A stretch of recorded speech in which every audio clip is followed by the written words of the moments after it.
जागर जनस्थान मीडिया, उत्तर महाराष्ट्रातील एक अग्रगण्य वृत्तवाहिनी, वृत्तपत्र आपल्या सेवेत। सांस्कृतिक, शैक्षणिक, सहकार, कृषी, कला, क्रीडा सर्वच क्षेत्रातील घटकांचा न्याय हक्कासाठी, जनजागृतीसाठी आम्ही घेऊन येत आहोत जागर जनस्थान ही आपल्या हक्काची वृत्तवाहिनी, वृत्तपत्र। Social media, print media, electronic media अशा सर्व माध्यमातून पोहोचवणार सर्वसामान्यांचा आवाज।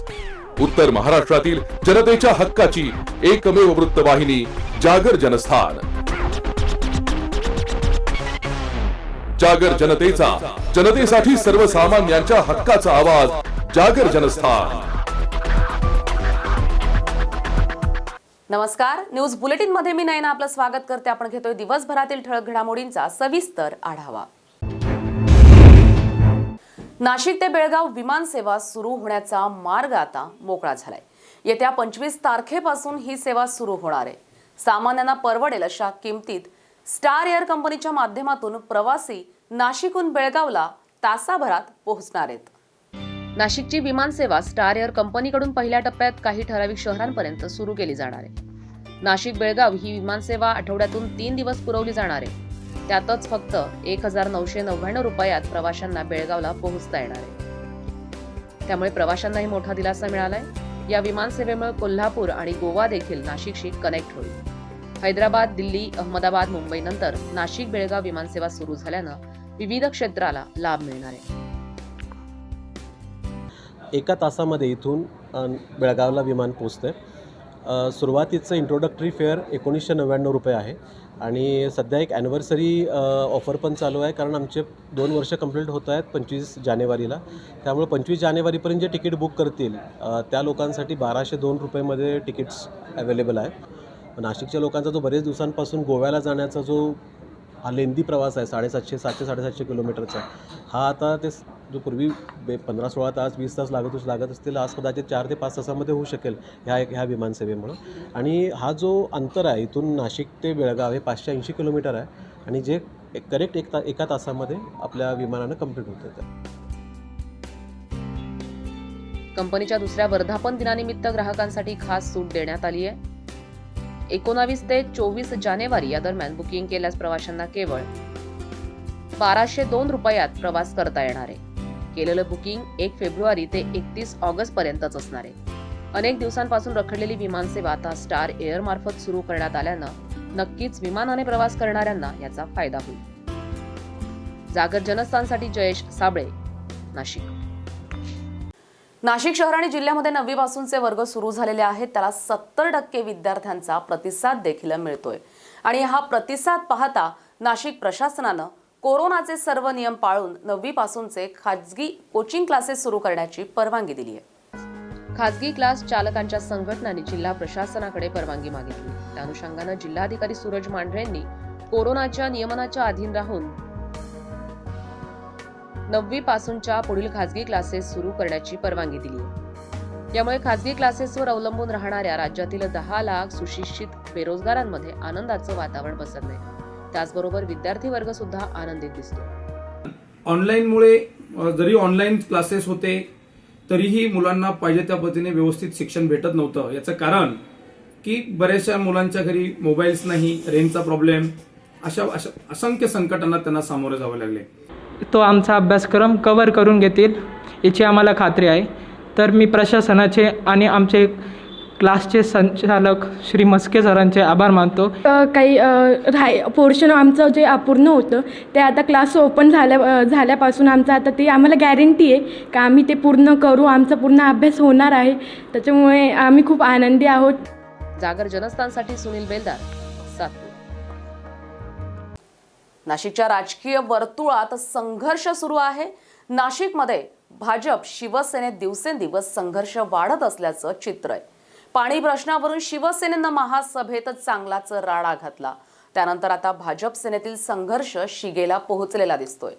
शहरातील महत्त्वाच्या 2 प्रस्तावित उड्डाण पुलांना स्थगिती देत महापौरांनी सेनेला एक प्रकारे धक्काच दिलाय। नाशिक शहरातून 2 महत्त्वाच्या उड्डाणपुलांचा प्रस्ताव आहे। त्यातील एक उड्डाणपूल हा शिवसेनेचे महानगर प्रमुख सुधाकर बडगुजर यांच्या प्रभागात असल्यामुळे महापौरांनी या उड्डाणपुलाला स्थगिती दिल्याचा आरोप शिवसेनेकडून करण्यात आलाय. तर मात्र दुसरीकडे निधीच्या कमतरतेमुळे उड्डाणपुलापेक्षा शहरातील वेगवेगळ्या प्रभागातील विकास महत्त्वाचा असल्यामुळे या उड्डाणपुलाला आयुक्तांनी स्थगिती दिल्याचा खुलासा भाजपच्या वतीनं करण्यात आलाय. पण तो अचानक काय टर्न मिळाला माहिती नाही, पण तो काल त्यांनी सांगितलं की देता येत नाही लोन बुवा. सगळ्यात महत्त्वाचं काय आहे की नाशिकमधली सर्वपक्षीय सगळ्यांचं काम होणं गरजेचं आहे. त्याच्यामुळे त्या सध्या स्थगिती दिली आहे आणि ते पैसे इकडे वापरून सर्वपक्षीय नगरसेवकांची कामं, विकासाची कामं करण्यात येणार त्या निमित्ताने. त्यामुळे या उड्डाणपुलाच्या कामावरून भाजप नेत्यांमध्ये संघर्ष अधिक वाढताना दिसतोय.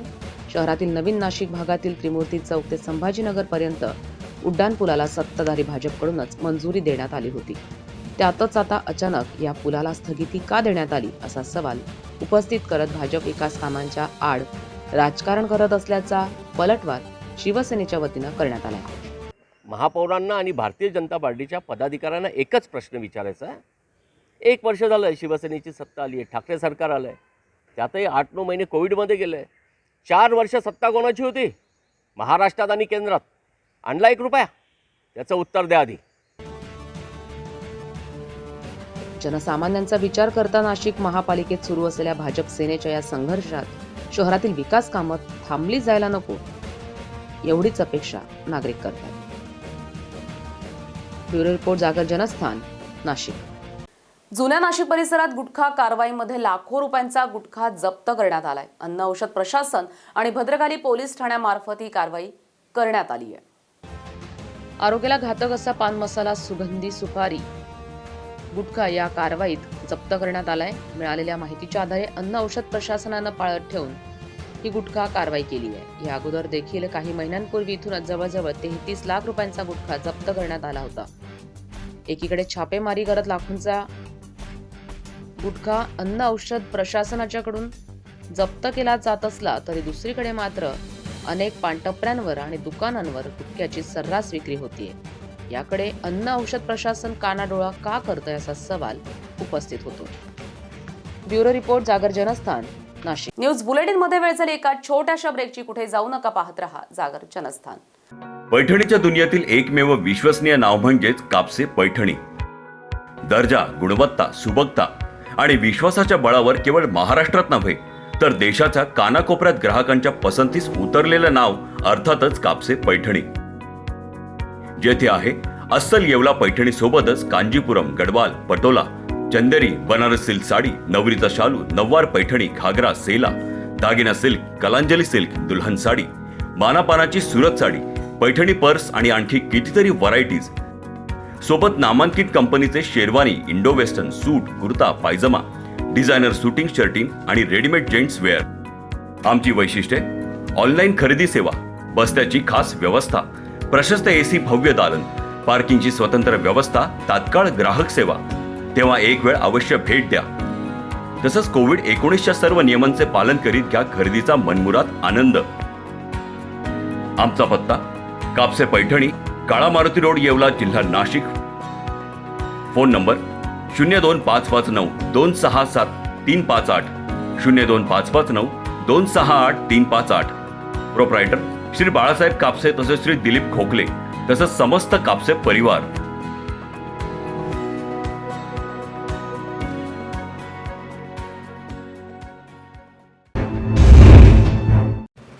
सुरक्षा आपली जबाबदारी. SSS सिक्युरिटी बाउन्सर्सची. आम्ही पुरवतो कॉर्पोरेट सेवा, औद्योगिक सेवा, वित्तीय संस्था, सुरक्षेसह अंगरक्षक, सशस्त्र रक्षक पुरवणारी विश्वासार्ह संस्था, back team support, well disciplinary uniform staff, train advisory unit. मुख्य कार्यालय 4 अंबिका अपार्टमेंट, साधू वासवानी मार्ग, होलाराम कॉलनी, नाशिक. 422-002. दूरध्वनी 0253 231 5052. गणेश 7218 65600.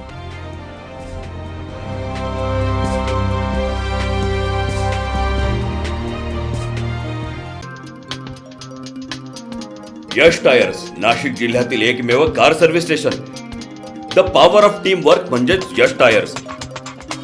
आमच्याकडे दिला जाणाऱ्या services: tyre alignment and balancing services, all brand new tyre services, oil change and refill services, batteries installation services, ceramic coating services, interior sanitising and washing services, window film services and all types of car service फक्त Yash tyre मध्येच. उत्तर महाराष्ट्रातील एकमेव विश्वसनीय car service म्हणजे आपल्या हक्काचे यश tyre. एकदा या आणि खात्री करून जा. आपल्या स्वागतासाठी सज्ज आहे Yash tyres. Yash tyres, shop number 123 Samnani centurium, near करीलिम्स hotel opposite passport office, Shikrewadi Nashik, Nashik road 422101. Mobile 9881507215, 9370606643, 9766635211.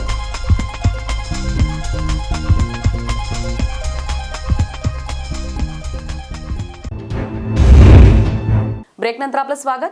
BCG लसीचं उत्पादन सुरू असलेल्या सिरम इन्स्टिट्यूटच्या मांजरी इथल्या नव्या इमारतीच्या दुसऱ्या मजल्यावर गुरुवारी दुपारच्या सुमारास अचानक आग लागली. आगीमुळे परिसरात धुराचे लोट पाहायला मिळाले. याची माहिती मिळताच अग्निशमन दलाच्या जवानांनी घटनास्थळी धाव घेत आग विझवली आहे.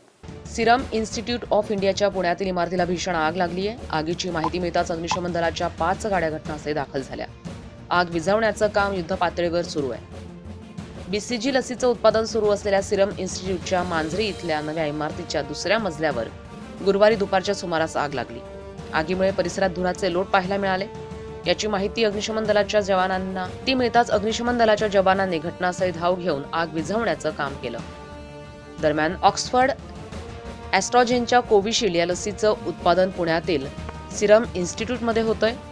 हिंदुस्थानात या लसीच्या आपत्कालीन वापराला परवानगीही मिळाली असून लसीकरणाला सुरुवातही झाली आहे. कोविशिल्ड लसीचं उत्पादन सुरू असलेली इमारत सुरक्षित असल्याची प्राथमिक माहिती देण्यात आली आहे. ब्युरो रिपोर्ट, जागर जनस्थान, पुणे. लासलगाव शहरात अवैध मटका व्यवसाय गेल्या अनेक दिवसांपासून सुरू आहे. स्थानिक पोलिसांचं अर्थपूर्ण दुर्लक्ष याकडे दिसतंय. कायदा आणि सुव्यवस्थेचे रक्षक मात्र याकडे सोयीस्करपणे दुर्लक्ष करतायत. त्यामुळे स्थानिक महिला आणि नागरिकांमध्ये संतापाचं वातावरण निर्माण झालंय. लासलगाव परिसरात अवैध मटका पत्त्यांचा जुगार जोरात सुरू आहे. मात्र स्थानिक पोलीस यंत्रणाच ढिम्म आहे. मटका व्यवसायातून मोठी आर्थिक उलाढाल होताना दिसतेय. इथले बहुतांश नागरिक, विशेषतः तरुण वर्ग, मटक्याच्या आणि जुगाराच्या नादाला लागलाय. काही घरातील महिलांसमोर पतीला कसं सांभाळावं, मुलांना कसं सांभाळावं आणि संसार कसा करावा असा पेच निर्माण झालाय. पती मारहाण करतोय तर मुलं दमदाटी करतायत. सकाळ ते संध्याकाळ या ठिकाणी जुगार खेळणाऱ्या लोकांची गजबज सुरू असते. बऱ्याचदा या ठिकाणी दारुड्यांमध्ये भांडणही होतात. याचा त्रास मात्र परिसरातील नागरिकांना सहन करावा लागतो. या सर्वांना पोलीस यंत्रणेचा धाकच राहिला नाहीये.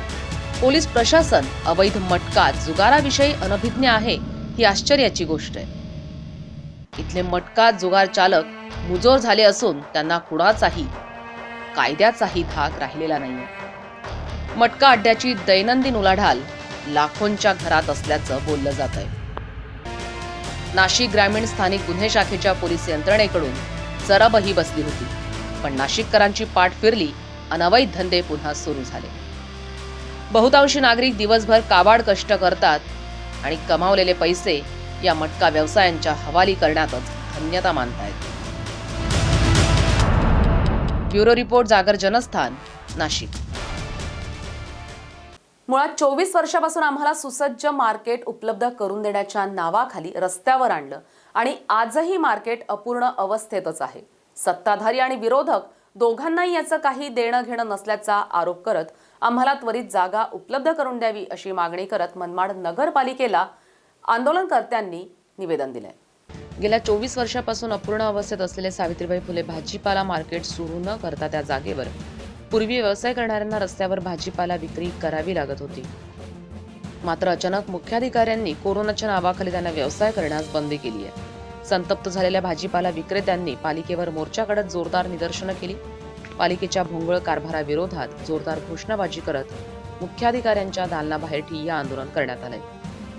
मुळात 24 वर्षापासून आम्हाला सुसज्ज मार्केट उपलब्ध करून देण्याच्या नावाखाली रस्त्यावर आणलं आणि आजही मार्केट अपूर्ण अवस्थेत असून सत्ताधारी आणि विरोधक दोघांनाही काही देणं घेणं नसल्याचा आरोप करत त्वरित जागा उपलब्ध करून द्यावी अशी मागणी आंदोलनकर्त्यांनी केली. जागर जनस्थानसाठी अमीन शेख, मनमाड. नंदुरबार शहरामध्ये नियमांचं उल्लंघन करणाऱ्या ॲपे रिक्षा चालकांवर शहर वाहतूक पोलिसांनी ठोस कारवाई करत जवळपास 32 ॲपे रिक्षा जप्त केल्या आहेत. नंदुरबार शहरातील ॲपे रिक्षा चालकांकडून वाहतूक नियमांचं सर्रास उल्लंघन होताना दिसतंय. गाड्या पार्किंगच्या ठिकाणी न लावणे, जास्तीचे प्रवासी भरून वाहतूक करणे, या सर्व प्रकारे चालक नियमांची पायमल्ली करताना दिसत आहेत.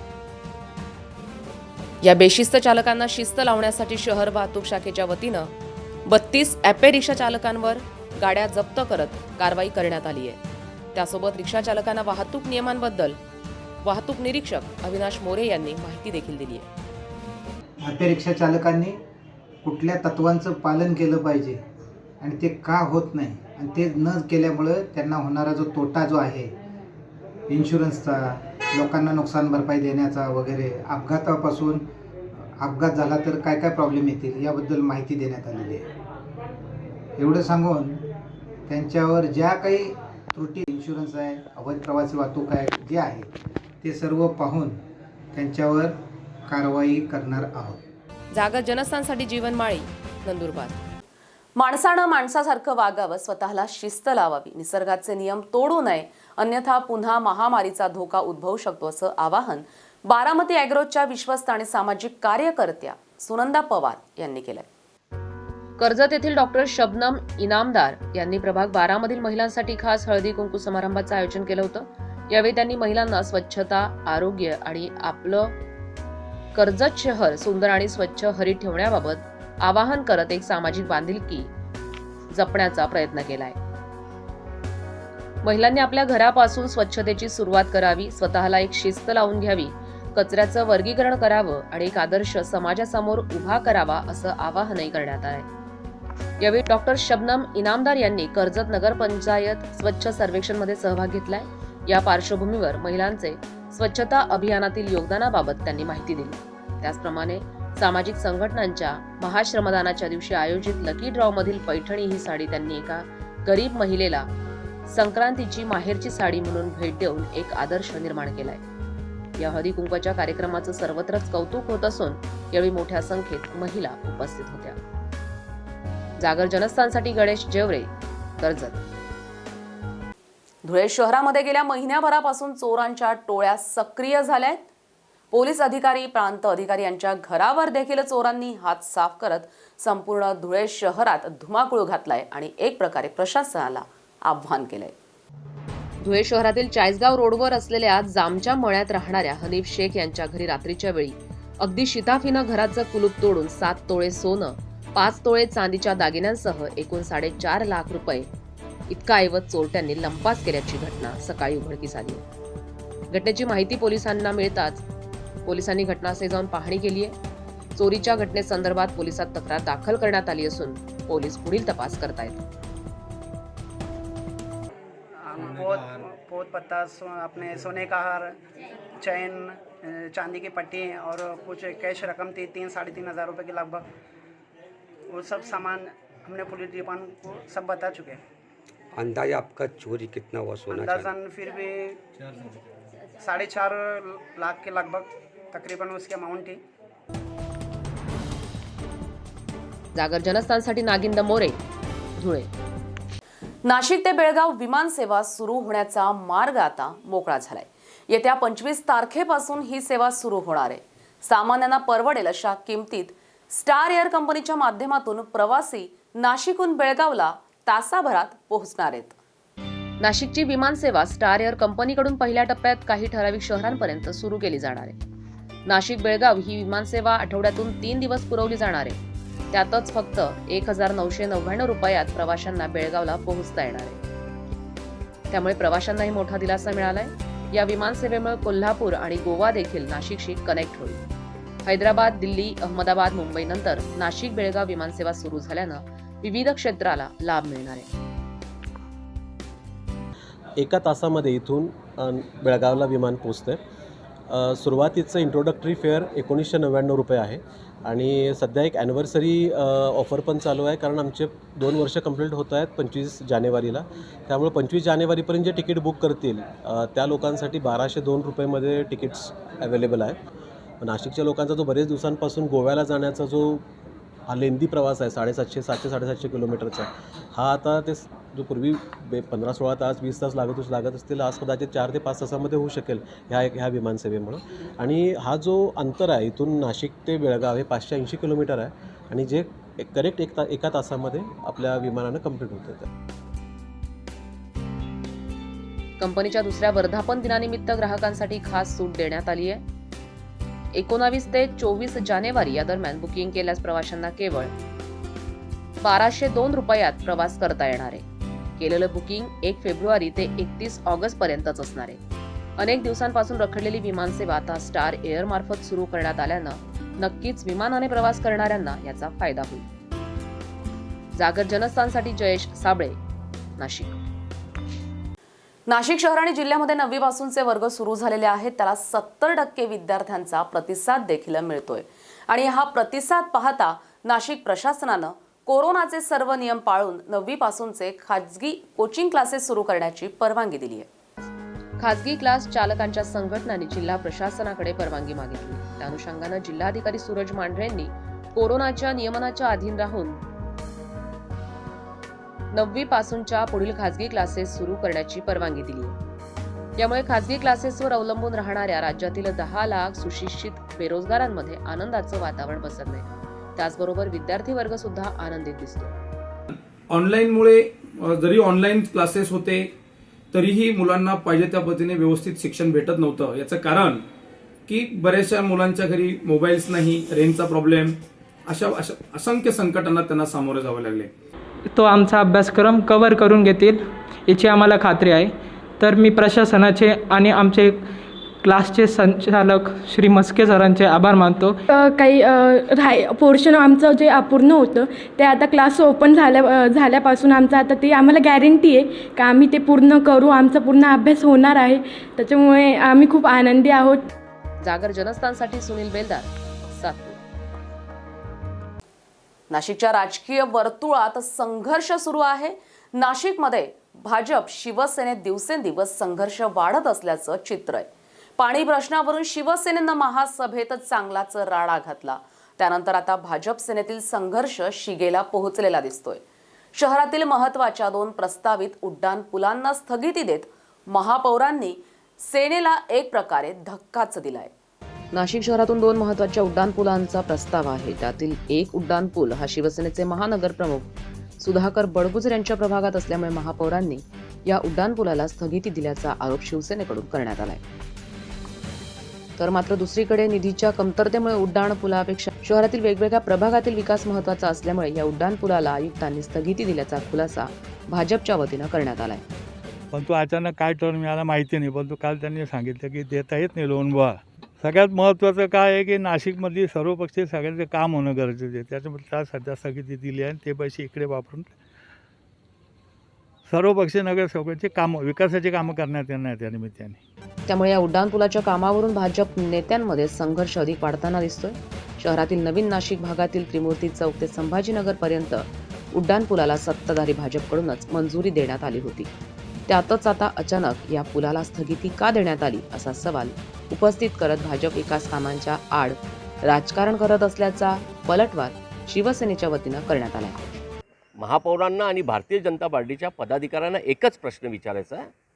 1 वर्ष झालं आहे शिवसेनेची सत्ता आली आहे, ठाकरे सरकार आलं आहे, त्यातही 8-9 महिने कोविडमध्ये गेले आहे.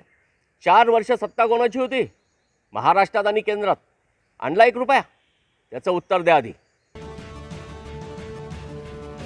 जनसामान्यांचा विचार करता नाशिक महापालिकेत सुरू असलेल्या भाजप सेनेच्या या संघर्षात शहरातील विकास कामं थांबली जायला नको एवढीच अपेक्षा नागरिक करतात. ब्युरो रिपोर्ट, जागर जनस्थान, नाशिक. जुन्या नाशिक परिसरात गुटखा कारवाईमध्ये लाखो रुपयांचा गुटखा जप्त करण्यात आलाय. अन्न औषध प्रशासन आणि भद्रकाली पोलीस ठाण्यामार्फत ही कारवाई करण्यात आली आहे. आरोग्याला घातक असा पान मसाला, सुगंधी सुपारी, गुटखा या कारवाईत जप्त करण्यात आलाय. मिळालेल्या माहितीच्या आधारे अन्न औषध प्रशासनानं पाळत ठेवून ही गुटखा कारवाई केली आहे. या अगोदर देखील काही महिन्यांपूर्वी इथून जवळजवळ 33 लाख रुपयांचा गुटखा जप्त करण्यात आला होता. एकीकडे छापेमारी करत लाखोंचा गुटखा अन्न औषध प्रशासनाच्याकडून जप्त केला जात असला तरी दुसरीकडे मात्र अनेक पानटपऱ्यांवर आणि दुकानांवर गुटख्याची सर्रास विक्री होतीये. याकडे अन्न औषध प्रशासन कानाडोळा का करतंय असा सवाल उपस्थित होतो. ब्युरो रिपोर्ट, जागर जनस्थान, नाशिक. न्यूज बुलेटिन मध्ये वेळ झाली एका छोट्याशा ब्रेकची. कुठे जाऊ नका, पाहत रहा जागर जनस्थान. पैठणीच्या दुनियेतील एकमेव विश्वसनीय नाव म्हणजेच कापसे पैठणी. दर्जा, गुणवत्ता, सुबकता आणि विश्वासाच्या बळावर केवळ महाराष्ट्रात नव्हे तर देशाच्या कानाकोपऱ्यात ग्राहकांच्या पसंतीस उतरलेलं नाव अर्थातच कापसे पैठणी.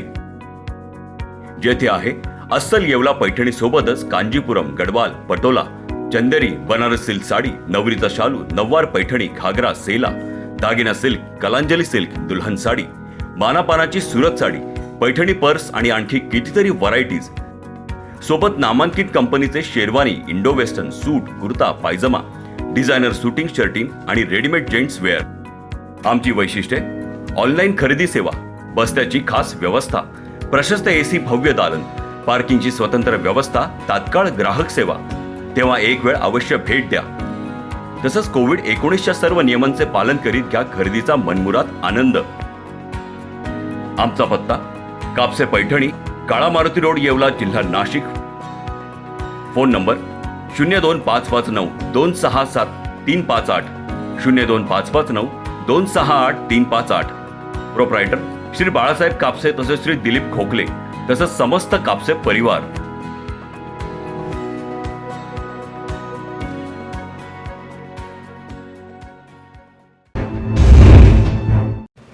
सुरक्षा आपली जबाबदारी. SSS सिक्युरिटी बाउन्सर्सची. आम्ही पुरवतो कॉर्पोरेट सेवा, औद्योगिक सेवा, वित्तीय संस्था, सुरक्षेसह अंगरक्षक, सशस्त्र रक्षक पुरवणारी विश्वासार्ह संस्था, back team support, well disciplinary uniform staff, train advisory unit. मुख्य कार्यालय 4 अंबिका अपार्टमेंट, साधू वासवानी मार्ग, होलाराम कॉलनी, नाशिक. 422-002. दूरध्वनी 0253 231 5052. Ganesh 7218 65600.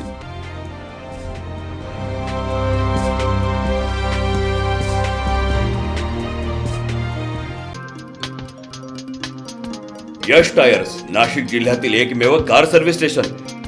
The power of team work म्हणजेच यश टायर्स. आमच्याकडे दिला जाणाऱ्या services: tyre alignment and balancing services, all brand new tyre services,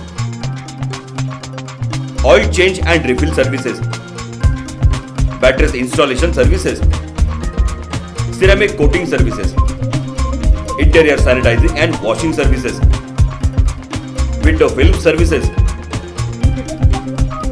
and all types of car service फक्त यश टायर मध्येच. उत्तर महाराष्ट्रातील एकमेव विश्वसनीय कार सर्व्हिस म्हणजे आपल्या हक्काचे यश टायर. एकदा या आणि खात्री करून जा. आपल्या स्वागतासाठी सज्ज आहे Yash tyres. Yash tyres, shop number 123 Samnani centurium, near करीलिम्स hotel, opposite passport office, Shikrewadi, Nashik. Nashik road 422101. Mobile 9881507215 9370606643 9766635211.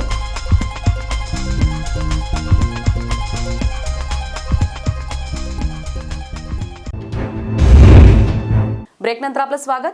BCG लसीचं उत्पादन सुरू असलेल्या सिरम इन्स्टिट्यूटच्या मांजरी इथल्या नव्या इमारतीच्या दुसऱ्या मजल्यावर गुरुवारी दुपारच्या सुमारास अचानक आग लागली. आगीमुळे परिसरात धुराचे लोट पाहायला मिळाले. याची माहिती मिळताच अग्निशमन दलाच्या जवानांनी घटनास्थळी धाव घेत आग विझवली आहे. सिरम इन्स्टिट्यूट ऑफ इंडियाच्या पुण्यातील इमारतीला भीषण आग लागली आहे. आगीची माहिती मिळताच अग्निशमन दलाच्या 5 गाड्या घटनास्थळी दाखल झाल्या. आग विझवण्याचं काम युद्धपातळीवर सुरू आहे. BCG लसीचं उत्पादन सुरू असलेल्या सिरम इन्स्टिट्यूटच्या मांजरी इथल्या नव्या इमारतीच्या दुसऱ्या मजल्यावर गुरुवारी दुपारच्या सुमारास आग लागली. आगीमुळे परिसरात धुराचे लोट पाहायला मिळाले. याची माहिती अग्निशमन दलाच्या जवानांना मिळताच अग्निशमन दलाच्या जवानांनी घटनास्थळी धाव घेऊन आग विझवण्याचं काम केलं. दरम्यान ऑक्सफर्ड ॲस्ट्रॉझेनच्या कोविशिल्ड या लसीचं उत्पादन पुण्यातील सिरम इन्स्टिट्यूटमध्ये होतंय. हिंदुस्थानात या लसीच्या आपत्कालीन वापराला परवानगीही मिळाली असून लसीकरणाला सुरुवातही झाली आहे. कोविशिल्ड लसीचं उत्पादन सुरू असलेली इमारत सुरक्षित असल्याची प्राथमिक माहिती देण्यात आली आहे. ब्युरो रिपोर्ट, जागर जनस्थान, पुणे.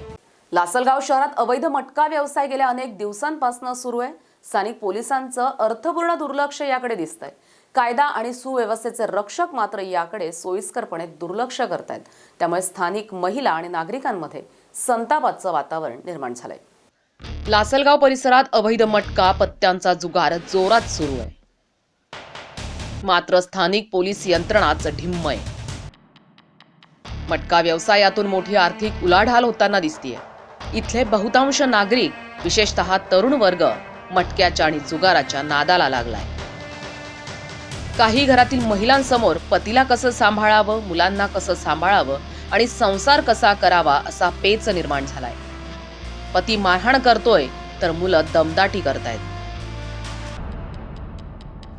सकाळ ते संध्याकाळ या ठिकाणी जुगार खेळणाऱ्या लोकांची गजबज सुरू असते. बऱ्याचदा या ठिकाणी दारुड्यांमध्ये भांडणही होतात. याचा त्रास मात्र परिसरातील नागरिकांना सहन करावा लागतोय. या सर्वांना पोलीस यंत्रणेचा धाकच राहिला नाहीये.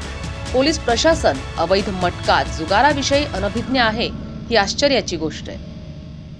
इथले मटका जुगार चालक मुजोर झाले असून त्यांना कुणाचाही कायद्याचाही धाक राहिलेला नाहीये. मटका अड्ड्याची दैनंदिन उलाढाल लाखोंच्या घरात असल्याचं बोललं जात आहे. नाशिक ग्रामीण स्थानिक गुन्हे शाखेच्या पोलीस यंत्रणेकडून जराबही बसली होती, पण नाशिककरांची पाठ फिरली आणि अवैध धंदे पुन्हा सुरू झाले. बहुतांशी नागरिक दिवसभर काबाड कष्ट करतात आणि कमावलेले पैसे या मटका व्यवसायांच्या हवाली करण्यातच धन्यता मानतायत. ब्युरो रिपोर्ट, जागर जनस्थान, नाशिक. मुळात 24 वर्षापासून आम्हाला सुसज्ज मार्केट उपलब्ध करून देण्याच्या नावाखाली रस्त्यावर आणलं आणि आजही मार्केट अपूर्ण अवस्थेतच आहे. सत्ताधारी आणि विरोधक दोघांनाही याचं काही देणं घेणं नसल्याचा आरोप करत आम्हाला त्वरित जागा उपलब्ध करून द्यावी अशी मागणी करत मनमाड नगरपालिकेला आंदोलनकर्त्यांनी निवेदन दिलंय.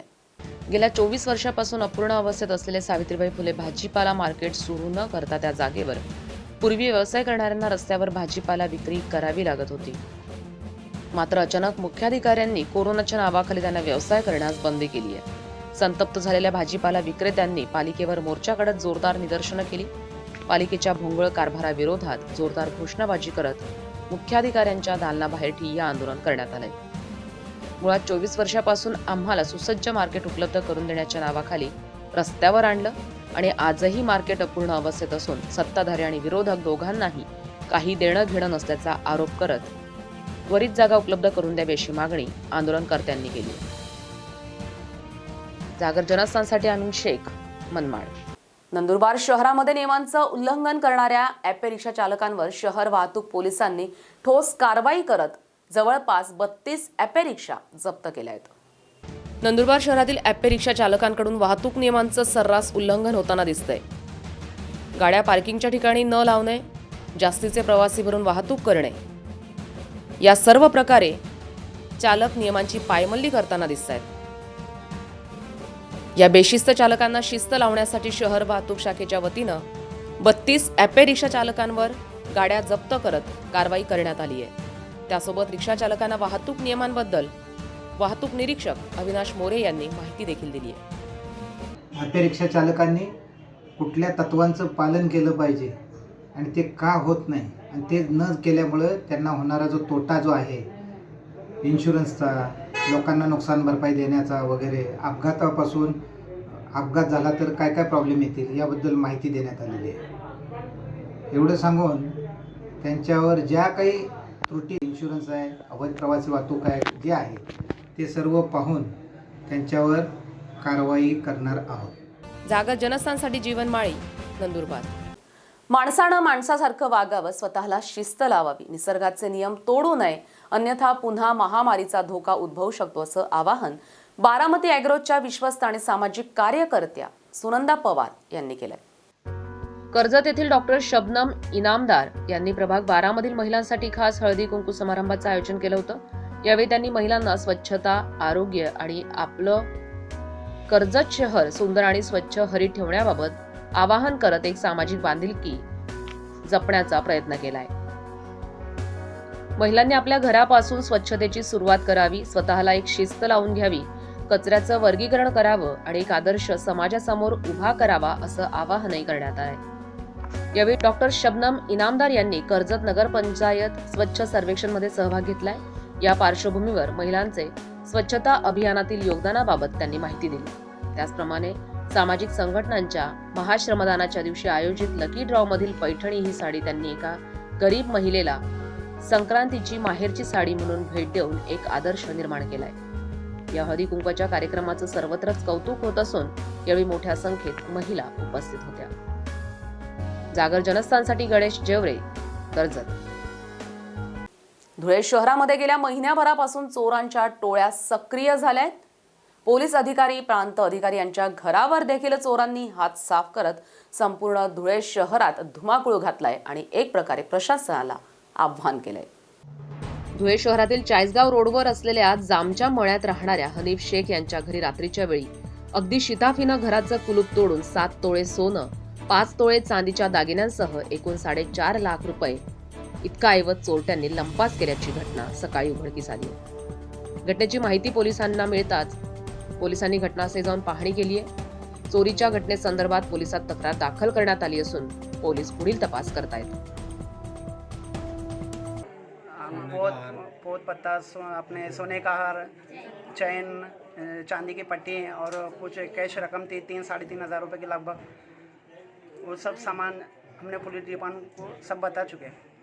अंदाजा आपका चोरी कितना हुआ सोना? अंदाजन फिर भी 4.5 लाख के लगभग तकरीबन उसकी अमाउंट थी. जागर जनस्थानसाठी नागिंद मोरे, धुळे. या बातमीसोबतच न्यूज बुलेटिन मध्ये वेळ झाली तेच थांबण्याची. मात्र आपण कुठेही जाऊ नका, पाहत रहा जागर जनस्थान, सामान्यांच्या हक्काचं विचारपीठ.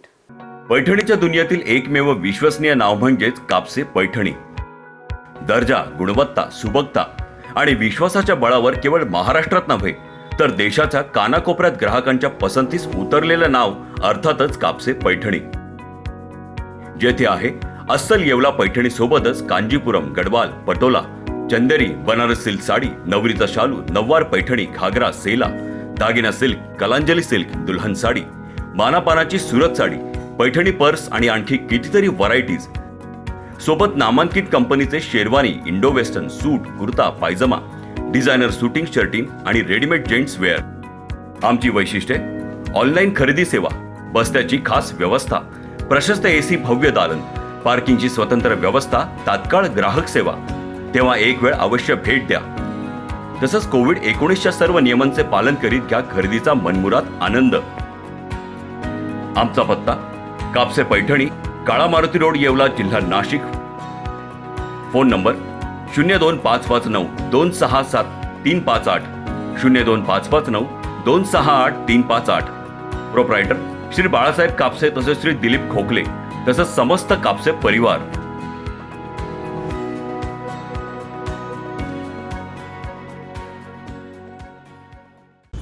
नमस्कार. जागर जनस्थानच्या जागर कट्ट्यावर मी सुनील शिंदे आपलं स्वागत करतो. मित्रांनो, आज जागर कट्ट्यावर आपण ज्या मान्यवरांना आमंत्रित केलेलं आहे त्यांचा विषय म्हणजे आरोग्याशी रिलेटेड आहे. विविध माध्यमातून आम्ही वेगवेगळे मान्यवर आपणापर्यंत पोहोचवत असतो. मात्र आरोग्य हा विषयही तितकाच महत्त्वाचा आहे. त्याच पद्धतीने Ninad hearing and speech therapy याच्यावर गेल्या अनेक वर्षांपासून काम करत असलेले डॉक्टर गौरव पाटील यांना आज आपण जागर जनस्थानच्या जागर कट्ट्यावर आमंत्रित केलेलं आहे.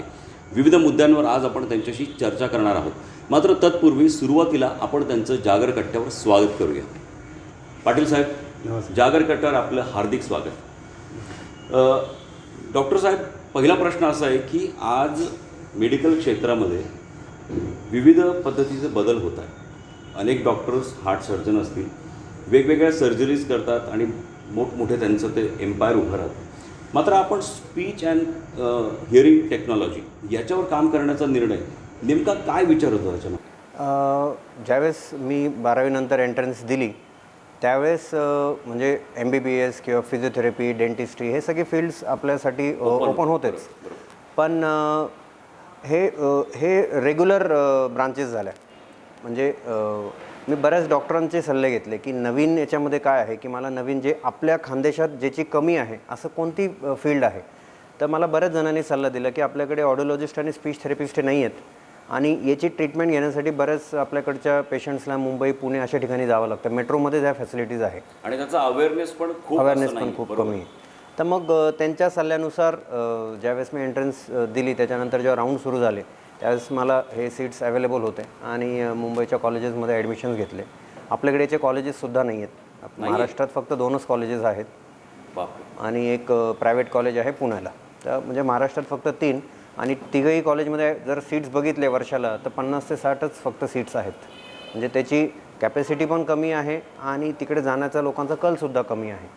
पण पेशंट्स भरपूर आहेत आणि त्यामुळे फॅसिलिटीज खूप कमी पडत आहेत. म्हणजे प्रत्येक जिल्ह्यात आणि प्रत्येक तालुक्यात स्पीच थेरपिस्ट आणि ऑडिओलॉजिस्टची गरज आहे, पण ती होत नाही आहे. तो रेशो खूप स्क्यूड झालेला आहे. लोकसंख्येच्या तुलनेत जर बघितलं तर ऑडिओलॉजिस्ट आणि स्पीच थेरपिस्टची संख्या खूप कमी आहे. म्हणजे मी म्हणेल फक्त 1000च असतील पूर्ण भारतात ऑडिओलॉजिस्ट आणि स्पीच थेरपिस्ट. इतके कमी आहेत. बरोबर. डॉक्टर साहेब, मला सांगा की नेमकं कुठल्या पद्धतीचे पेशंट्स आपल्याकडे येतात, काय समस्या होत्या त्यांच्या, आणि आज त्यांना कुठल्या पद्धतीचे ट्रीटमेंट आज आपण केलेलं आहे. आमच्या प्रेक्षकांना ते जाणून घ्यायला खरंच खूप आवडेल. ऑडिओलॉजी आणि स्पीच थेरपी जर आपण बघितलं, ऑडिओलॉजी म्हणजे ऐकण्याचे दोष आणि त्या दोषांवरती होणारे सगळे ट्रीटमेंट. स्पीच थेरपीमध्ये बोलणे, भाषा आणि वाचा याच्यातले दोष. बरोबर. तर ऑडिओलॉजीमध्ये आपण कानाचे निदान करतो की का ऐकायला येत नाही आहे, काय कारणं आहेत, कोणत्या तपासण्या आहेत. तर ते 1 दिवसाच्या बाळापासून तर वयोवृद्ध लोकांपर्यंत आपण सगळ्यांच्या कानाच्या तपासण्या करू शकतो. प्रत्येक वयानुसार त्या तपासण्या वेगवेगळ्या असतात. काही तपासण्या औषध देऊन सिडेट करून केल्या जातात, काही तपासण्या पेशंट कॉन्शियस असताना केल्या जातं, जेणेकरून आपण त्याचं निदान करतो की काय दोष आहे, कुठल्या प्रकारचा दोष आहे. जर त्याला औषधाने ठीक करता येईल किंवा सर्जरीने ठीक करता येईल तर ते ENT सर्जनचा रोल असतो, ते त्याची ट्रीटमेंट करतात. ज्या दोषांना औषध उपचार किंवा सर्जरी नाही होत त्यांना आपण श्रवणयंत्र देतो. तर श्रवणयंत्र हे जरी एक डिजिटल किंवा एक इलेक्ट्रिक उपकरण असलं तरी ते मेडिकल प्रिस्क्रिप्शन म्हणजे का ऑडिओलॉजिस्टच्या प्रिस्क्रिप्शनशिवाय घेतलं नाही पाहिजे. हे कायदा जरी असला तरी त्याचा होणारा फायदा जो ऑडिओलॉजिस्टकडनं घेतल्यावरच होतो. बरोबर. पण आपण जसं बघितलं की बरेच जणं ऑनलाईन परचेस करतात किंवा मेडिकलवरनं डायरेक्टली घेतात किंवा नॉन क्वालिफाईड ऑडिओलॉजिस्टकडनं पण घेतलं जातं.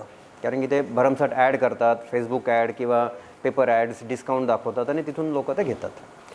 आणि स्पीच थेरपीमध्ये जे मुलं बोलू शकत नाही किंवा जे बोबडे बोलणारे मुलं आहेत, तोत्रे बोलणारे मुलं आहे, बोबडे म्हणजे काकाला ताता म्हणणे किंवा रला ल करणे, हे खूप साधारण समस्या 5-6 वर्षाच्या मुलांमध्ये आपल्याला दिसतात. बरेच मुलं अटकतात बोलताना, जसं पप पप पप असे अटकतात. असे पण प्रॉब्लेम्स भरपूर आहेत. किंवा मोठ्या व्यक्तींमध्ये जर आपण बघितलं, स्ट्रोक बसल्यानंतर पॅरालिसिस येतं, भाषा आणि वाचा जाते, मग त्यांना आपल्याला ते एक्सरसाइज करून शिकवावी लागते. किंवा कॅन्सरमुळे स्वरयंत्राचं जर कॅन्सर झालं तर ते ऑपरेशन करून सर्जरी करून काढावं लागतं. अशा पेशंटला गिळण्याचा त्रास होतो, बोलण्याचा त्रास होतो. त्यांना आम्ही गिळण्याची पण एक्सरसाइज शिकवतो आणि बोलण्यासाठी पण आम्ही त्यांना ट्रेनिंग देतो. डॉक्टर साहेब, ऑथोराईज ऑडिओलॉजिस्टकडून जर आपण ते इक्विपमेंट परचेस केलं नाही किंवा त्यांच्या गायडन्सशिवाय जर ते परचेस केलं नाही तर त्याचा पेशंटवर कितपत परिणाम होतो, काय वाटतं? सर्वात पहिले तर योग्यतेनुसार म्हणजे त्याच्या फ्रिक्वेन्सी आणि त्याच्या टेक्निकल स्पेसिफिकेशननुसार त्याला दिलं गेलं पाहिजे. ऑडिओलॉजिस्ट हा पेशंटचा जो रिपोर्ट आहे हा त्याला व्यवस्थित वाचता येतो, त्याचं डायग्नोसिस करता येतं. तर त्याला खरंच गरज आहे इथून सुरुवात होते. त्यानंतर कोणत्या उपकरणाची गरज आहे, त्याच्यात वेगवेगळे विविध प्रकार आहेत, त्याचा व्यवस्थित सल्ला मिळतो. जर दोघं कानांना असेल तर दोघांना सल्ला दिला जातो. आणि जर योग्यरित्या ते घेतलं गेलं तर त्याचा फायदा पण आपल्याला तसा उचलता येतो. जर चुकीचं यंत्र दिलं गेलं, त्याला गरज कमी आवाजाची ते खूप मोठा आवाज दिला गेला तर त्याच्यामुळे श्रवणदोष होऊ शकतो. किंवा गरज जास्त आवाजाची आणि कमी आवाज दिला गेला तर त्याचा फायदा होणार नाही. हे आर्थिक नुकसान तर होतच, पण त्या व्यक्तीच्या दैनंदिन आयुष्यात, त्याच्या व्यवहारामध्ये, जर लहान मुलं असेल तर त्याच्या शाळेच्या ॲक्टिव्हिटीजमध्ये त्याला त्या गोष्टीमध्ये अडथळे निर्माण होतात. तर तो कम्युनिकेशनमध्ये मागे पडतो. आणि मग तो मेन स्ट्रीममधून मागे पडल्यावर कधी कधी एकलकोंडेपणा होणे, असं आपण म्हातारे व्यक्ती बघतो की ते सोशली थोडेसे स्वतःला आयसोलेट करून घेतात, तर ते मग ते आतल्या सगळ्या गोष्टी आणि सायकोलॉजिकल इश्यूज पण सुरू होतात. तर श्रवणदोष हा एक तर लहान मुलांमध्ये किंवा वयोवृद्ध लोकांमध्ये जास्त आढळतो, आणि जर वयोवृद्ध लोकांमध्ये त्यांना बरोबर श्रवणयंत्र नाही दिलं गेलं आणि त्यांना त्यांचा फायदा नाही झाला तर ते घरच्यांशी किंवा त्यांच्या नातेवाईकांशी बोलू शकत नाही, टी व्ही बघू शकत नाही, मग ते एकटे पडतात आणि सायकोलॉजिकली डिप्रेस्ड होतात. ओव्हरऑल त्यांच्या क्वालिटी ऑफ लाईफ आणि त्यांच्या हेल्थवर त्याचा परिणाम होतो. डॉक्टर साहेब, ऐकण्याचं आणि बोलण्याचं कनेक्शन खूप महत्त्वाचं आहे. आता एखादं मूल जर घरामध्ये वाढतं आहे तर ते जर बोबडं बोलतं आहे तर कधी कधी आईवडिलांना त्याचं कौतुक वाटतं आणि आईवडील नेहमी त्याच्याकडनं तीच अपेक्षा करतात की तो त्या पद्धतीने बोलावा. मात्र ह्या गोष्टीला कितपत पॅम्पर केलं पाहिजे किंवा त्याच्यावर किती लक्ष ठेवलं पाहिजे, काय वाटतं याच्यावर? कसं आहे, 1 वर्षाचं बाळ जेव्हा काही बोबडे शब्द काढतं त्या सर्व पालकांना त्याचा आनंद होतो. ते 1-1.5 वर्षापर्यंत ठीक आहे, आपण त्याला चाइल्ड डायरेक्टेड स्पीच म्हणतो की त्याच्या स्पीचमध्ये आपण तसंच त्याला अनुकरण देऊन तो आपलं अनुकरण करून शिकतो. पण ते 1.5-2 वर्षापर्यंत ठीक आहे, पण नंतर आपण त्याच्याशी स्पष्टच बोललं पाहिजे. बरोबर, आपण त्याच्याशी स्पष्ट बोललो महत्त्वाचं आहे. तरच तो स्पष्ट ऐकेल आणि स्पष्ट बोलेल. बरोबर.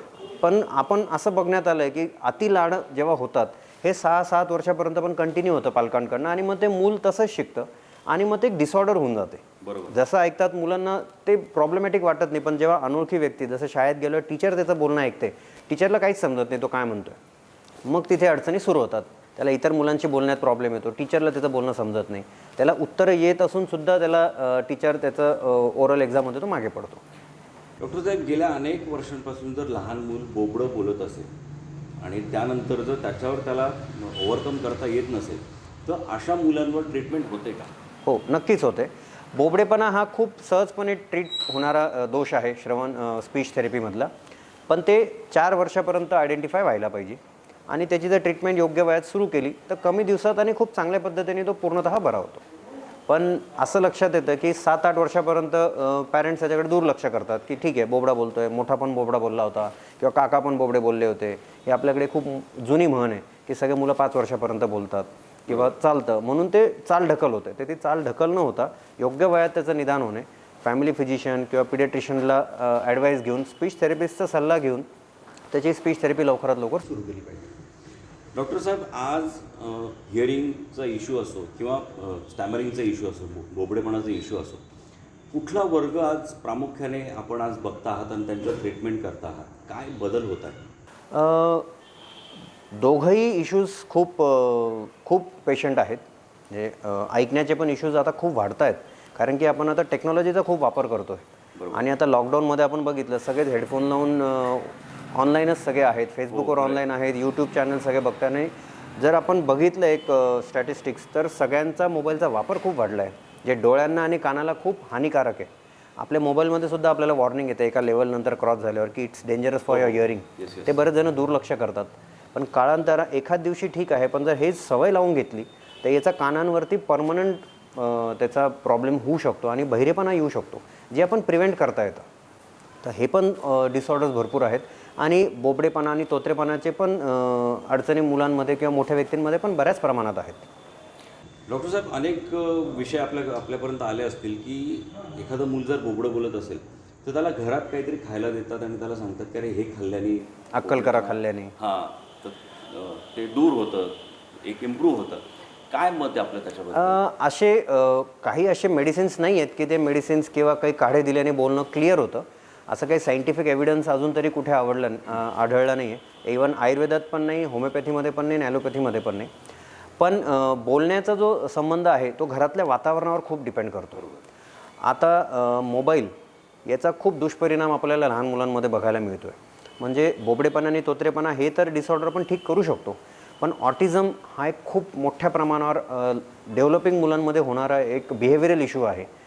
आईवडील दोघं जॉबवर असतात किंवा बिझी असतात, मुलांकडे लक्ष दिलं जात नाही, छोटी फॅमिली असते, मेडसोबत मुलांना सोडलं जातं किंवा कधी कधी एकटंसुद्धा सोडलं जातं, तर मुलांच्या हातात गॅजेट्स दिले जातात. इवन 7-8 महिन्याच्या मुलालासुद्धा गॅजेट दिलं जातं आहे. आणि हे नुसतं मेट्रो सिटीज नाही, जळगावसारख्या धुळ्यासारख्या छोट्या शहरांमध्ये सुद्धा आढळतं आहे. आणि आता लॉकडाऊनमध्ये त्याचं प्रमाण खूप वाढलेलं आहे. मुलं जेव्हा सोशली आणि फिजिकली त्या ॲक्टिव्हिटीज करत नाही, एकमेकांच्या संपर्कात येत नाही, त्यांचं बिहेवियरल डेव्हलपमेंट, इमोशनल डेव्हलपमेंट आणि एक अटॅचमेंट राहत नाही.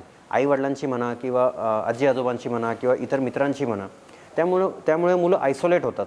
आणि ऑटिझमसारखा हा जो बिहेवियरल इश्यू आहे हा बऱ्याच मुलांमध्ये आता दिसतो आहे आणि तो खूप सिव्हिअर प्रमाणात आढळतो आहे. म्हणजे पूर्वी आम्ही महिन्यातून एखादी पेशंट बघत होतो, पण आता रोजचे 2-3 पेशंट बघतो. त्याचं प्रमाण खूप वाढले, कारण की फॅमिलीज आता न्यूक्लिअर होत चालल्या. जॉईंट फॅमिली ही संकल्पना आपल्याकडे नाही राहिली आहे. तर आजी आजोबा मुलांकडे नसतात सोबत, आई वडील दोघं बिझी असतात. जरी आई काम नसेल करत, पण घरात पण भरपूर कामं असतात. आईला वेळ नसतो मुलांकडे लक्ष द्यायला किंवा वडिलांना वेळ नसतो. त्यामुळे मुलांशी संपर्क होत नाही तेवढा, किंवा इमोशनल बॉन्डिंग जे व्हायला पाहिजे ते होत नाही. हे त्याचं एक मोठं कारण आहे. बऱ्याच वेळ याचं आनुवंशिक कारण पण असू शकतं, कारण की याचं एक्झॅक्ट कारण माहिती नाही ऑटिझम का होतं. पण हे एक मोठं कारण आहे की मुलं टी व्हीला आणि मोबाईलला खूप ॲडिक्टेड असतात. आणि यूट्यूब आणि ज्या लँग्वेजेस आपण बोलत नाही, जसं चायनीज लँग्वेज किंवा कोरियन लँग्वेज, ते लँग्वेजेसचे व्हिडिओज बघतात. आणि यूट्यूबवर काही रिस्ट्रिक्शन नाही, कुठेही काही व्ह्यू होतं. आणि याच्याने हट्टी होतात मुलं, लक्ष देण्याची क्षमता त्यांची विचलित होते. अनेक केसेस बघितले आहे की हातात मोबाईल दिला नाही म्हणून जेवत नाही, ते मुलं जेवत नाही किंवा ते खूप एक्स्ट्रीम लेवलपर्यंत जातात, सुसाईडपर्यंत पण केसेस गेलेले आहे किंवा समोरच्या व्यक्तीलाही मारलेलं आहे, इथपर्यंत त्या केसेस गेलेल्या आहे. म्हणजे हे तर खूप कॉमन आहे आता की मोबाईल दिल्याशिवाय जेवतच नाही. हे प्रत्येक पालकांची आजची तक्रार आहे. हे पिडियाट्रिशियन्स पण बरेचसे हँडल करतात. पण हा माझा पालकांनाच एक आव्हान आहे की मोबाईलची गरज नाही आहे. 5 वर्षापर्यंत मुलांना मोबाईल हातात देता कामा नये. टी व्ही किंवा कुठल्याही प्रकारचे स्क्रीन दिले नाही गेले पाहिजे.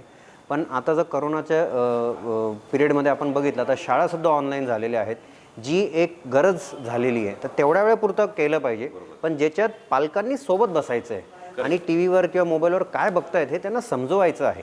शैक्षणिक काही गोष्टी दाखवल्या तर काही हरकत नाही. जसं आपल्याकडे म्हटलं जातं कुठलीही गोष्ट एका मर्यादित असली तर ते चांगली असते, मर्यादा ओलांडली तर ते पॉयझन होतं. आजकाल तसंच होतं आहे. मुलांच्या हातात मोबाईल आहेत आणि इंटरनेट आहे, तर ते काही बघतात आणि त्याच्यातच ते ॲडिक्टेड झालेले आहेत. ज्यामुळे इतर हेल्थ इश्यूज तर आहेच, पण बिहेवियरल इश्यूज खूप होत आहे. मित्र बनवू शकत नाही, कोणाशी काही शेअर करायचं ते जमत नाही. इवन घरातल्या भावंडांची पण त्या गोष्टी होत नाही. मिळून मिसळून खेळणं त्यांना समजत नाही. आय कॉन्टॅक्ट होत नाही आहे. सोशली जे अटॅचमेंट व्हायला पाहिजे ती डेव्हलप होत नाही आहे. त्यामुळे मग भाषेवरती पण परिणाम होतो, शिक्षणावर पण परिणाम होतो आणि पुढे जाऊन जेव्हा त्यांना लग्न करणं किंवा कामाच्या ठिकाणी इतरांशी संपर्क करून ॲडजस्टमेंट करायची, त्या गोष्टी खूप मागे पडत आहेत. डॉक्टर साहेब, मोबाईलच्या अतिवापरामुळे कानांचा इश्यू होतो किंवा बोलण्याचा इश्यू होतो. अशा ज्यावेळेस केसेस आपल्याकडे येतात तर त्याला नेमकं आपण कुठल्या पद्धतीने हाताळतात? जर हे लहान बाळ असेल तर मोस्टली मोबाईलमुळे त्याचं चिडचिडपणा वाढलेली असते, लक्ष देण्याची क्षमता विचलित झालेली असते. त्यामुळे तो भाषेकडे लक्ष देत नाही. आईवडिलांनी काही सांगितलं त्याला ऐकायला येत असतं, पण तो लक्ष देत नाही. तर अशा मुलांमध्ये विशेषतः आम्ही बघतो की म्युझिकची खूप आवड असते या मुलांना. तर आम्ही त्यांना म्युझिक थेरपी किंवा बिहेवियर मॉडिफिकेशन थेरपीचा वापर करतो. पालकांना आम्ही समजवतो की तुम्ही म्युझिकच्या टोनमध्ये बोला आणि मोबाईल आणि टी व्हीचा सरळ वापर कमी करा. जे आम्हाला पहिले पालकांना समजावं लागतं की तुमचा वापर कमी करा, तेव्हाच मुलांचा वापर कमी होणार आहे. आणि आई आणि वडील आणि घरातले सर्व व्यक्तींनी आपला वेळ ठरवून घ्यायचा आहे. मुलाला कोणी किती वेळ द्यायचा आहे. जास्त वेळ आई असते, वडील कामावरून आल्यानंतर वडिलांनी पण 1-1.5 तास त्यांना घेऊन बसायचं आहे. किंवा जर आजी आजोबा असतील तर त्यांनी पण प्रत्येकाने 1-1 तास जर घरातल्यांनी दिला, त्याचे भावंड असतील, त्याचे काकू काका असतील, तर त्या मुलाची सर्वांगीण विकास खूप चांगला होतो. कारण की प्रत्येकजण काहीतरी वेगळं त्याच्याशी बोलणार आहे. आई विशेषतःच गोष्टी बोलू शकते, आईला बऱ्याचशा बाकी पण जबाबदाऱ्या असतात.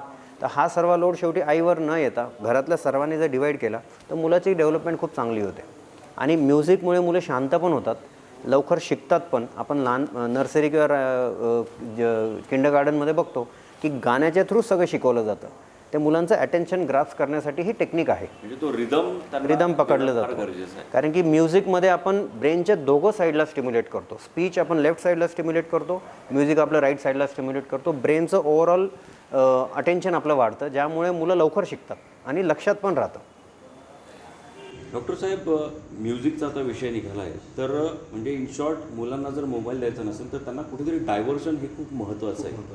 मी असंही ऐकलं आहे की आपल्या पुरातन काळापासून चालत आलेल्या काही गोष्टी आहे की एक विशिष्ट प्रकारचं जे म्युझिक आहे किंवा एक सांस्कृतिक जे रिदम आहे, तो रिदम ज्यावेळेस आपल्या कानापर्यंत येतो, तिथून आपल्या मेंदूपर्यंत जातो, त्याचा काहीतरी वेगळ्या पद्धतीचं डेव्हलपमेंट आपल्या ब्रेनमध्ये होत असतं.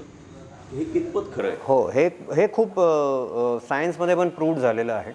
आपण जे गर्भसंस्कार म्हणतो, बरोबर, की आई जेव्हा गर्भवती असते पहिल्या 3-4 महिन्यात, जेव्हा ब्रेनची डेव्हलपमेंट पहिल्या 3 महिन्यात होते, जे खूप महत्त्वाचं असतं, हृदय, किडनी हे सगळे ऑर्गन्स तयार होत असतात, त्यावेळेपासून जर ओमकार मंत्र किंवा असे सूदिंग इन्स्ट्रुमेंटल साऊंड्स जे सायलेंट आणि ज्याचे व्हायब्रेशन्स खूप सॉफ्ट आहेत, सौम्य आहेत, ज्याच्याने मुलाचे मस्क्युलर आणि त्याचे टिश्यूचे जी डेव्हलपमेंट आहे ती खूप चांगली होते.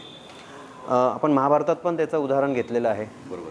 तर ते सायंटिफिक एव्हिडन्स त्याला आहे. मुलांना जर तुम्ही लहानपणापासून आईने जर मुलाशी बोलायला सुरुवात केली तर बाळ ऐकतं पण, त्या गोष्टी नंतर फॉलो पण करतं आणि हे मुलं इंटेलेक्च्युअली खूप हुशार असतात, म्हणजे आणि सोशली पण ते ॲक्टिव्ह निघतात जर हे सगळं करत राहिलो आपण तर. म्हणजे पहिले गर्भवतीच्या वयाच्या 2-3 महिन्यापासूनच जर आई बाळाशी बोलायला लागली, आई काय करते आहे, घरात कोण आहे, वडील आले की नाही, आपण बघतो बऱ्याच वेळेस आई 7व्या-8व्या महिन्यात बोलते तर बाळा किक करतं, हे त्याचे रिस्पॉन्सेस आपल्याला दिसतात. बरोबर. तर हे सायंटिफिकली प्रूव्ड आहे.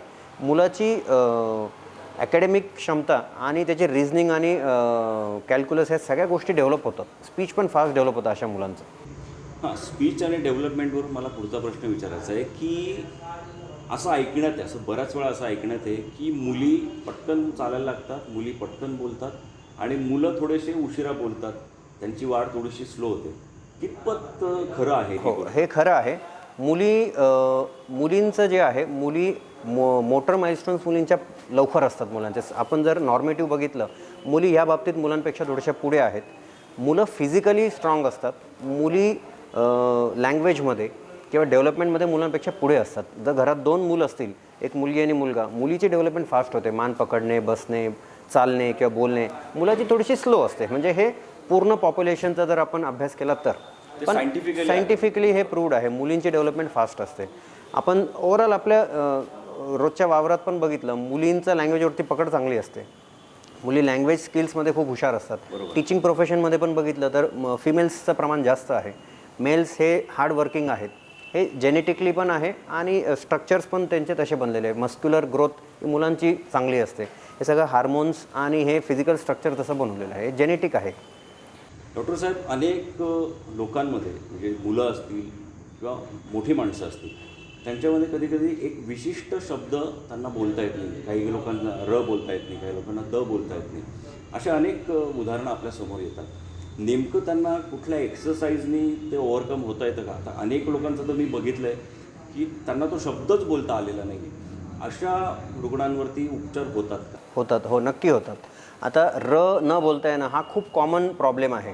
मुलं कारला लाल म्हणतात, ते आपण त्याच्या लहानपणी त्याच्यासोबत हसतोसुद्धा, पण तेच जर 7-8 वर्षापर्यंत जर चालू असलं तर ते आपल्याला कानाला कुठेतरी खटकतं की अरे हा काहीतरी चुकीचं बोलला.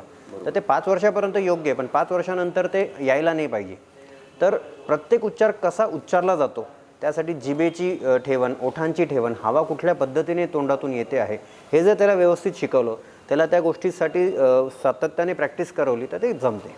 म्हणजे आपल्या घरामध्ये पूर्वी असं म्हणायचे की मुलांकडून स्तोत्रपठण करून घ्या, मंत्रपठण करून घ्या, त्याने त्यांच्या वाच्यावरती खूप चांगल्या पद्धतीचं काम होतं. तर ते तेवढंच इफेक्टिव्ह आहे आणि तेवढंच करून पण घेतलं गेलं पाहिजे. आता डायलेक्ट आपल्याला माहिती आहे, खानदेशात आपल्याकडे ळ म्हणता येत नाही, ड म्हणतात. प्रत्येक भागातला डायलेक्ट आहे. तर हा डायलेक्टियल व्हेरिएशन का होतं? आपण आता कोल्हापूर साईडला गेलं, तिथली भाषा आपल्याला जाणवते हा कोल्हापूरचा आहे. विदर्भात गेलं जाणवतं हा विदर्भाची आहे, कारण की त्यांनी लहानपणापासून तशीच भाषा ऐकलेली आहे, त्यामुळे तो तशीच भाषा बोलणार आहे. आता पुण्यातल्या व्यक्तींची भाषा लगेच ओळखली जाते, खानदेशातली भाषा लगेच ओळखली जाते. तर म्हणून जसं ऐकलं जातं, घरात जसं बोललं जातं, तसंच मुलं पण बोलायला शिकतात. घरात जर सगळे हळू बोलणारे व्यक्ती असेल तर मुलाची बोलण्याची गती हळू राहणार. घरात जर सगळे फास्ट बोलणारे असेल तर मुलाची गती फास्ट राहणार. तर हे जे भाषेच्यामुळे जे बोलण्यामध्ये जे बदल असतात, आपण ओळखतो की अरे हा कोल्हापूर साईडचा आहे, हा साताऱ्याचा आहे, हा सोलापूरचा आहे, हे भाषेतले डायलेक्ट आहेत. म्हणून जसं ऐकतो तसंच बोलणार. ते मातीसारखे असतात. माती जशी घडवली जाईल ओल्या मातीसारखी, तसे ते मुलं घडत असतात. डॉक्टर साहेब, आपली फील्ड ही खूप अनअवेअर असलेली फील्ड आहे. आपल्यासाठी नाही, ती इतर रुग्णांसाठी. आता स्पीच थेरपी असो किंवा हिअरिंग थेरपी असो, नेमके आजचा काळ हा इतका वास्ट आहे, इतका स्पीडमध्ये जातो आहे. नेमके आज याच्यामध्ये कुठले बदल झालेले आहे आणि असे कुठल्या गोष्टी ज्या इम्पॉसिबल होत्या आणि ज्या शक्य झालेल्या आहे, स्पीच थेरपी असो किंवा हिअरिंग थेरपी असो, त्याच्यामध्ये घडलेलं आहे? आपल्याकडे आपण सर्वसामान्यांमध्ये बघतो की लवकर आपण कुठल्या गोष्टीला ॲक्सेप्ट नाही करत, कुठलीही चेंज. तर ऐकण्याच्या बाबतीत मी बोलेल की ऐकू न येणं हे जर लवकर निदान केलं तर त्याचे उपचार आपल्याला लवकरात लवकर करता येतात. ते लहान मुलांमध्ये असो, मोठ्या व्यक्तींमध्ये असो की कुठल्याही वयात असो. जसं कान वाहत असेल तर लवकर डॉक्टरांना दाखवले पाहिजे. ऐकायला येत नसेल तर लगेच त्याचं डायग्नोसिस केलं पाहिजे. तसंच लहान मुलांमध्ये ते इतकं इम्पॉर्टंट आहे की त्यांनी जर ऐकलं नाही तर तो बोली भाषा बोलू नाही शकणार आहे, आणि बोलू नाही शकणार तो शिक्षण घेऊ शकणार नाही. त्याला आपल्याला स्पेशल स्कूलमध्ये टाकावं लागेल. स्पेशल स्कूलमध्ये प्रत्येक जिल्ह्यामध्ये, प्रत्येक तालुक्यामध्ये स्पेशल स्कूल आपल्याकडे अवेलेबल नाही आहे. ते इन्फ्रास्ट्रक्चर आपण डेव्हलप नाही करू शकत. मात्र पेशंटची संख्या वाढते, भरपूर आहेत. 1000 मुलांच्या मागे 2 ते 3 मुलांना जन्मतः तीव्र ते अतितीव्र दोष असतो, आणि तो लक्षात नाही येत. कारण की बाहेरून कान आपल्याला सर्वांना चांगला दिसतो, पण आतमध्ये त्याचं कार्य कसं होतं आहे हे आपल्याला नाही दिसत. तर हे लवकर जर निदान झालं तर लवकर आपण त्याच्यावर ट्रीटमेंट करू शकतो, आणि आजच्या जगात हे शक्य आहे. आणि जिथे जिथे ऑडिओलॉजिकल फॅसिलिटीज अवेलेबल आहेत तिथे तिथे जन्म झालेल्या मुलाचे कानाची स्क्रीनिंग आपल्याला करता येते. 15 दिवसात आपण त्याचं डायग्नोसिस करू शकतो, आणि 3 ते 4 महिन्यात त्याची पुढची ट्रीटमेंट सुरू करू शकतो. आम्ही त्याला युनिव्हर्सल स्क्रीनिंग प्रोग्राम असं म्हणतो. पाश्चात्य देशांमध्ये हे कायद्याने बंधनकारक आहे. ज्या हॉस्पिटलला डिलिव्हरी होते तिथल्या डॉक्टरांची ही जबाबदारी आहे की एका आठवड्यात त्याचं स्क्रीनिंग होणं गरजेचं आहे, एका महिन्यात डायग्नोसिस होणं गरजेचं आहे, आणि 3ऱ्या महिन्यात त्याची ट्रीटमेंट सुरू व्हायलाच पाहिजे. नाही तर डिलिव्हरी करणाऱ्या डॉक्टरांवर केसेस होतात. वा, म्हणजे डॉक्टर आपल्या इकडे जर एखादं मूल जन्माला येतं तर त्याच्या नेमकं कुठल्या टेस्ट करून घेतल्या जातं? आणि बोलण्याच्या असो, एक वेळेस ठीक आहे कानाच्या टेस्ट आपण करू शकतो, मात्र बोलण्याचं निदान हे कुठल्या पद्धतीनं मापन केलं जातं? बोलण्याचं आपण व्हिज्युअली त्याचे ओठ बघतो, टाळू बघतो, जीभ बघतो, जीभ चिटकलेली आहे का. आता बऱ्याचशा मुलांना जे जेनेटिक डिसऑर्डर असतात आपण बघतो, ओठ दुभंगलेले असतात, टाळूमध्ये छिद्र असतं, ते तर जन्मताच आपल्याला लक्षात येतं. कारण की त्या मुलाला ब्रेस्ट फिडिंग जमणार नाही आहे, त्याला आपल्याला चमच्याने खाऊ घालावं लागतं. तर त्याची तर लगेच सर्जरी होते. ते प्लास्टिक सर्जन आणि पिडियाट्रिशियन लगेच डायग्नोज करतात. पण बोली भाषा जी आहे ती चालण्यासारखीच त्याचे एक एक टप्पे ठरलेले आहेत. 5-6 महिन्यात मूल बॅबलिंग करतं, बाबा पापा असे शब्द बोलतो. 8 ते 9 महिन्यात मूल आपण जसं बोलतो तसं अनुकरण करतं. आपण जर डॅडा म्हटलं तर त्या डॅ असं रिपीट करतं. आणि 1 वर्षापर्यंत आपण म्हणतो की मुलांनी पहिलं पाऊल उचललं पाहिजे आणि पहिला शब्द बोलला पाहिजे. हे जर नाही आलं तर आपण त्याची काय त्याच्या मागचे कारणं काय आहेत आणि कुठल्या स्टेजला आहे हे त्याचं डायग्नोसिस करून त्याची ट्रीटमेंट सुरू करतो. तर त्याला ऐकायला येत नाही आहे का, त्याची डेव्हलपमेंट त्याची मागे आहे का, तो लक्ष देत नाही आहे का, विचलित झालेला आहे, चंचल आहे का, त्याचा स्वभाव कोणामध्ये न मिसळणारा आहे. जसं मी ऑटिझमचा उल्लेख केला, तो ऑटिझमसारखे फीचर्स त्याच्यात नाही, तर हे आपण डायग्नोसिस करतो. डॉक्टर साहेब, स्पीच थेरपी असो, हिअरिंग थेरपी असो, आज त्याचे रुग्ण खूप मोठ्या प्रमाणात वाढत आहे. याचा खर्च पण खूप अधिक आहे असं मला वाटतं. पण जनरली आज शासनाकडून नेमके या गोष्टींसाठी काय बदल झाले पाहिजे असं एक डॉक्टर म्हणून आपल्याला वाटतं? शासनाने याच्यात खूप मोठे पावलं उचललेले आहेत. प्रत्येक डिस्ट्रिक्ट हॉस्पिटलला ओई स्क्रीनिंगची फॅसिलिटी अवेलेबल आहे, त्यांच्याकडे इन्स्ट्रुमेंटसुद्धा आहे. पण मॅनपॉवर अभावी आणि अवेअरनेस अभावी ते व्यवस्थितपणे ॲप्लाय होत नाही आहे. म्हणजे इवन दुर्गम भागातसुद्धा हे इक्विपमेंट्स आहेत, पण तिथे क्वालिफाईड ऑडिओलॉजिस्ट आणि स्पीच थेरपिस्ट नसल्यामुळे ते इन्स्ट्रुमेंट्स तसेच पडलेले आहेत. ही महाराष्ट्रातली तरी स्थिती आहे. आणि ज्या मुलांना ऐकायला येत नाही, ज्यांना कॉक्लेअर इम्प्लांट हे सर्जरी लागते, कॉक्लेअर इम्प्लांट ही जी शस्त्रक्रिया आहे ही एकच असे ऑर्गन आहे की ज्याला आपण टोटली इम्प्लांट करू शकतो. आपण डोळ्यांना पण टोटली इम्प्लांट करता येते, पण कानाला आपण ज्यांना 100% डेफनेस आहे, ज्यांना श्रवणयंत्राने पण फायदा होणार नाही, कुठल्या मेडिसिननी पण होणार नाही, त्यांना इम्प्लांटने आपण पूर्णतः ऐकायला देऊ शकतो. आणि हे वरदान आहे. आणि या इम्प्लांटचा खर्च बराच आहे, 7-8 लाखापर्यंत जातो. पण शासनाकडनं जे बिलो पॉवर्टी लाईनचे जे रुग्ण आहेत त्यांच्यासाठी आणि कमी वयाच्या मुलांसाठी हे पूर्णतः free of cost surgeries available आहे.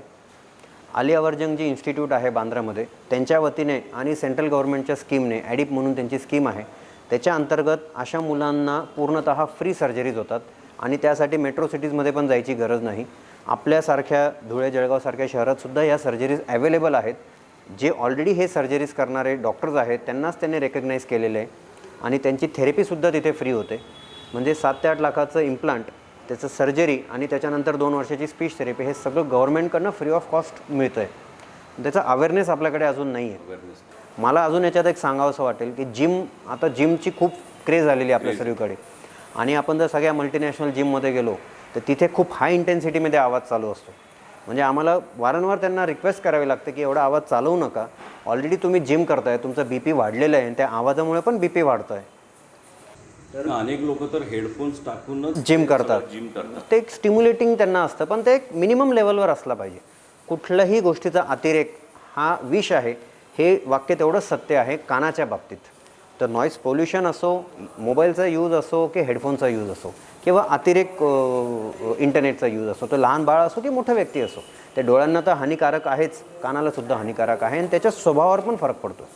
एक महत्त्वाचा प्रश्न, शेवटचा प्रश्न आहे तो की आता आरोग्य चांगलं ठेवायचं असेल तर व्यायाम करणं हे गरजेचं आहे. मात्र आता आपण ज्या क्षेत्रामध्ये आहात तर कान आणि जीभ यांचा कुठला व्यायाम आहे का जेणेकरून त्यांची हेल्थची क्वालिटी आपण चांगली ठेवू शकतो? जसं ओव्हरऑल आपल्या हेल्थचे पॅरामीटर्स आहे, योग्य वेळी झोपणं, योग्य आहार घेणं, योग्य व्यायाम करणं, खूप वेळ एका ठिकाणी न बसून राहता कंटिन्युअस थोड्या वेळाने फिरत राहायला पाहिजे, मोबाईल आणि मोठ्या आवाजाचा कमीत कमी वापर करणं.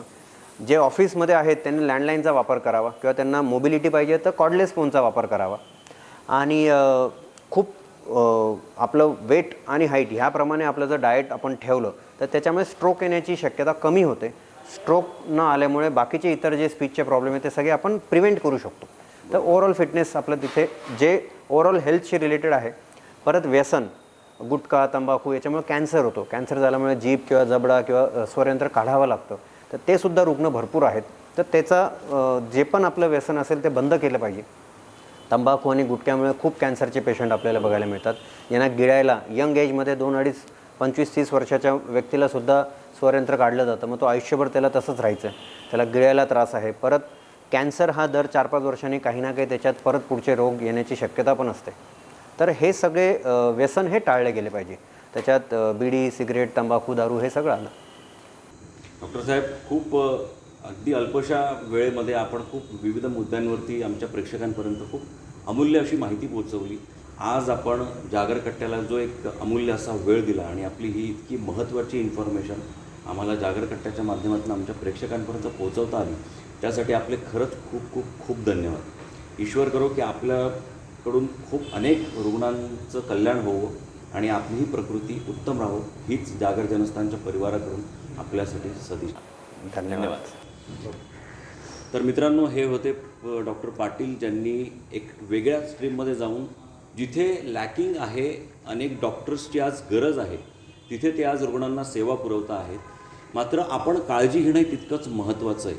मोबाईलचा वापर जास्त तो कमी केला पाहिजे, हेडफोन्स कमी वापरले पाहिजे आणि व्यसनापासून लांब राहिलं पाहिजे. तरच आपले सगळे ज्ञानेंद्रिय उत्तम राहतील. मित्रांनो, असेच विविध मान्यवरांना आपण आपल्या कट्ट्यावरती आमंत्रित करत राहणार आहोत. आपण पाहत राहा जागर जनस्थान, जागर कट्टा. धन्यवाद. जागर जनस्थान मीडिया, उत्तर महाराष्ट्रातील एक अग्रगण्य वृत्तवाहिनी, वृत्तपत्र आपल्या सेवेत. सांस्कृतिक, शैक्षणिक, सहकार, कृषी, कला, क्रीडा सर्वच क्षेत्रातील घटकांचा न्याय हक्कासाठी, जनजागृतीसाठी आम्ही घेऊन येत आहोत जागर जनस्थान ही आपल्या हक्काची वृत्तवाहिनी, वृत्तपत्र. Social media, print media, electronic media अशा सर्व माध्यमातून पोहोचवणार सर्वसामान्यांचा आवाज. उत्तर महाराष्ट्रातील जनतेच्या हक्काची एकमेव वृत्तवाहिनी जागर जनस्थान. जागर जनतेचा, जनतेसाठी सर्वसामान्यांच्या हक्काचा आवाज, जागर जनस्थान.